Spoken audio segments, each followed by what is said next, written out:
Bonjour à tous, on est toujours dans le chapitre de la trigonométrie. En trigonométrie, il y a aussi ce qu'on appelle la loi des sinus. Qu'est-ce que c'est la loi des sinus? La loi des sinus s'applique pour tous les triangles, ok? Donc ici, je vais prendre un bête triangle quelconque et je vais vous l'expliquer. Donc la loi des sinus nous dit que le sinus de l'angle opposé à un côté divisé par ce côté est égal au sinus d'un angle divisé par son côté opposé et ainsi de suite, ok? Donc, en d'autres termes, qu'est-ce que ça veut dire? Ça veut dire que si j'ai un angle A là-bas, que je prends son sinus et que je divise par le côté opposé que je vais appeler A, je vais avoir le même résultat que si je divisais le sinus de l'angle B que j'ai ici, divisé par le côté B. Okay? Et pareil pour le côté C et le sinus de l'angle C. D'accord? Et donc, comment on pourrait le démontrer? Je vais poser une hauteur H, d'accord? Qui part du sommet C, enfin du sommet, ici, pas nécessairement du sommet C, jusqu'au côté opposé, d'accord? Donc ma hauteur, perpendiculairement.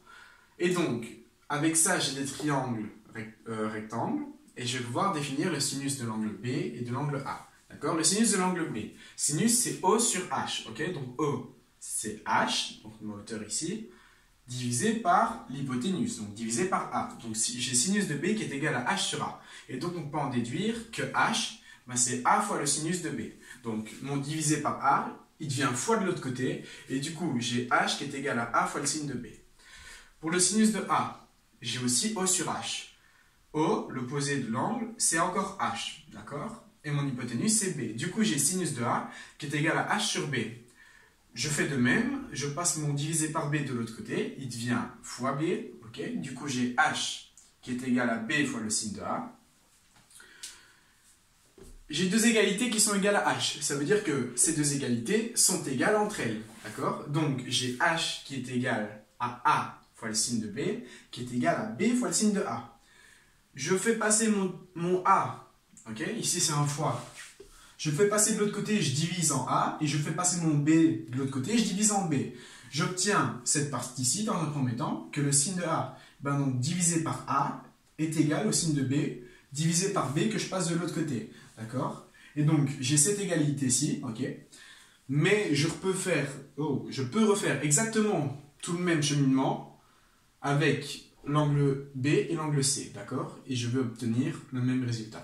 Et on obtient donc que dans chaque triangle quelconque, le sinus de A, ok, divisé par A, donc le côté opposé à l'angle, est égal au sinus de B divisé par B, donc toujours le côté opposé à l'angle, qui est égal au sinus de C divisé par C, donc encore le côté opposé à l'angle. Voilà, ça c'est pour ce qui est de la loi des sinus. La loi des sinus nous aide à faire beaucoup de calculs, parce qu'en soi, il suffit qu'on connaisse deux angles, on connaît le troisième, on connaît les deux côtés, et du coup, si on cherche le troisième côté, on va pouvoir le trouver grâce à cette formule, ok? Et par la suite, on va faire quelques petits exercices pour vous illustrer à quoi il nous sert vraiment, d'accord?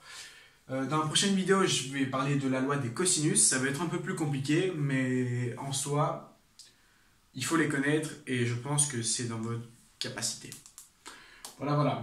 Je vous remercie pour votre attention et à tout de suite.